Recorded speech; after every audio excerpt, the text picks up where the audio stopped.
সুপ্রিয় শিক্ষার্থী, আসসালামু আলাইকুম। আরিফস একাডেমির পক্ষ থেকে তোমাদেরকে জানাই শুভেচ্ছা। আশা করি তোমরা ভালো আছো এবং সুস্থ আছো।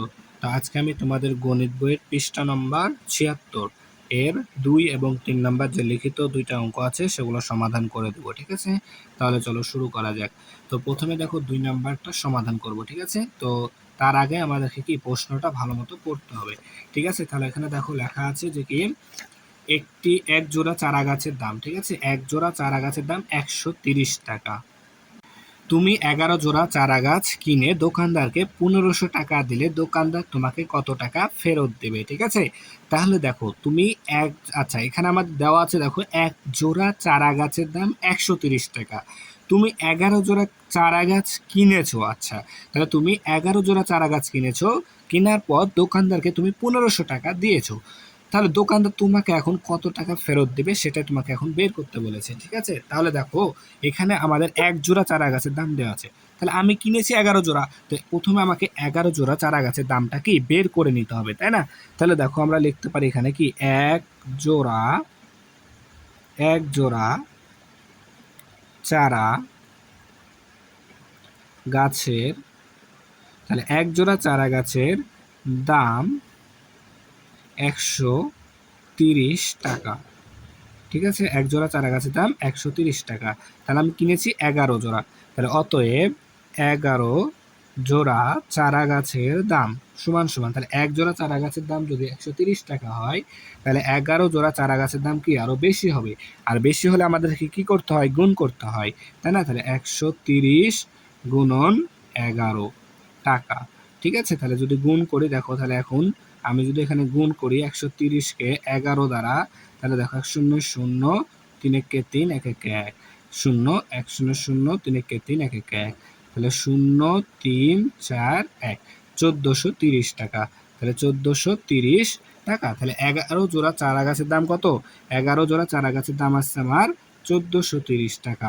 তাহলে আমি এখন দোকানদারকে দিয়েছি ১৫০০ টাকা, আর আমার চারা গাছের দাম হচ্ছে ১৪৩০ টাকা। তাহলে এখন যদি আমরা এই ১৫০০ টাকা থেকে ১৪৩০ টাকা বিয়োগ করে দিই, তাহলে আমি কত টাকা ফেরত পাবো সেটা চলে আসবে, তাই না? তাহলে এখন আমরা লিখবো কি, দোকানদারকে দিয়েছিলাম, তাহলে এখানে লিখি দোকানদারকে দিয়েছিলাম, ঠিক আছে? দিয়েছিলাম ১৫০০ টাকা, ১৫০০ টাকা। তাহলে অতএব আমি ফেরত পাবো, আচ্ছা সরি, পাবো সমান সমান, তাহলে এই ১৫০০ টাকা থেকে ১৪৩০ টাকা বাদ দিয়ে দাও, তাহলে ১৫০০ বিয়োগ ১৪৩০ টাকা, ঠিক আছে?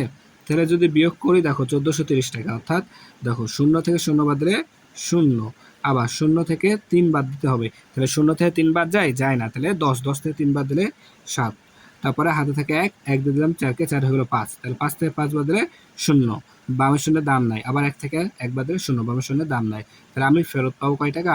৭০ টাকা, ঠিক আছে? ৭০ টাকা। তাহলে আমরা এখন লিখে দেবো উত্তর ৭০ টাকা, উত্তর ৭০ টাকা, ঠিক আছে? তাহলে আশা করি তোমরা অঙ্কটা বুঝতে পারলা, ঠিক আছে? দেখো এবার ৩ নাম্বারটা। তো ৩ নাম্বার বলছে একটি তরমুজের দাম ৩৭৫ টাকা, ঠিক আছে? তাহলে একটি তরমুজের দাম আমাদের ৩৭৫ টাকা এবং একটি পেঁপের দাম ১৫০ টাকা, ঠিক আছে? তাহলে ২টি তরমুজ ও ৩টি পেঁপে কিনতে কত টাকা লাগবে? তাহলে ২টি তরমুজ ও ৩টি পেঁপে কিনতে কত টাকা লাগবে? তাহলে আমাদের এখানে দেওয়া আছে, দেখো একটি তরমুজের দাম, বের করতে হবে ২টি তরমুজের দাম, আবার দেওয়া আছে একটি পেঁপের দাম, কিন্তু বলেছে ৩টি, তাহলে ৩টি পেঁপের দাম আমাদেরকে কি বের করতে হবে, ঠিক আছে? তাহলে প্রথমে আমরা তরমুজের দামটা বের করে ফেলি। তাহলে দেখো আমাদের দেওয়া আছে যেটা, তাহলে একটি তরমুজের তাহলে একটি তরমুজের দাম, তাই না? তাহলে একটি তরমুজের দাম সমান সমান ৩৭৫ টাকা, ৩৭৫ টাকা। অতএব তাহলে আমাদের তরমুজ কয়টি কিনতে হবে? ২টি, তাহলে অতএব ২টি তরমুজের দাম, তাহলে ৩৭৫ গুণন ২ টাকা। তাহলে যদি এটা গুণ করি, দেখো 5 দুগুণ 10 শূন্য, হাতে থাকে 1, 7 দুগুণ 14 আর 15 5, হাতে থাকে 1, 3 6 আর 7, তাহলে 750 টাকা। ঠিক আছে, তাহলে 2টি তরমুজের দাম আমরা এখন পেয়ে গেলাম। তাহলে এখন আমাদের কি করতে হবে, 3টি পেঁপের দাম বের করতে হবে। তাহলে একটি পেঁপের দাম, তাহলে এখানে আবার লিখে দেব, আবার একটি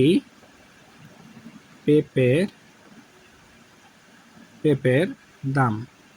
তাহলে একটি পেঁপের দাম কত দেওয়া আছে আমাদের, একটি পেঁপের দাম দেওয়া আছে 150 টাকা, 150 টাকা।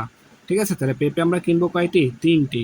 তাহলে অতএব 3টি পেঁপের দাম সমান সমান 150 গুণন 3 টাকা। তাহলে যদি গুণ করি, তাহলে দেখো 3 শূন্য শূন্য 3 শূন্য শূন্য 3 5 15 5, হাতে থাকে 1, 3 কেটে রেখে 4, 450 টাকা। ঠিক আছে, তাহলে 3টি পেঁপের দামও পেয়ে গেলাম, আবার 2টি তরমুজের দামও পেয়েছি। তাহলে এখন এদের দুইটাকে যোগ করে দিলেই কিন্তু আমাদের উত্তরটা চলে আসবে।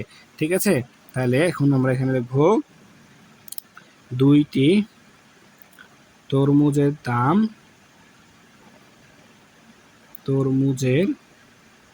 দাম 750 টাকা, তাই না, 750 টাকা। আচ্ছা, 3টি পেঁপের দাম সমান সমান 450 টাকা। তাহলে এখন আমাদেরকে এটা কি করতে হবে, যোগ করতে হবে, যেহেতু দুইটা পেঁপের একত্রে দাম চেয়েছে। ঠিক আছে না, তাহলে যদি যোগ করি, তাহলে দেখো কি হয়, 0, 5 5 10 শূন্য থেকে 1, 7 4 11 আর 1 12, তাহলে 1200 টাকা। তাহলে আমাদের কত টাকা লাগবে, মোট টাকা লাগবে, তাহলে মোট লাগবে সমান সমান 1200 টাকা। তাহলে উত্তর 1200 টাকা।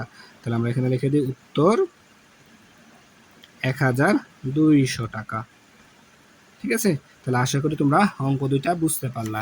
ঠিক আছে, তাহলে আজকে এই পর্যন্তই। ভিডিওটি ভালো লাগলে অবশ্যই লাইক কমেন্ট শেয়ার করতে ভুলবে না, এবং পরবর্তী ভিডিও সবার আগে পেতে আমাদের চ্যানেলটি সাবস্ক্রাইব করে রাখো। আল্লাহ হাফেজ, আসসালামু আলাইকুম ওয়া রাহমাতুল্লাহ।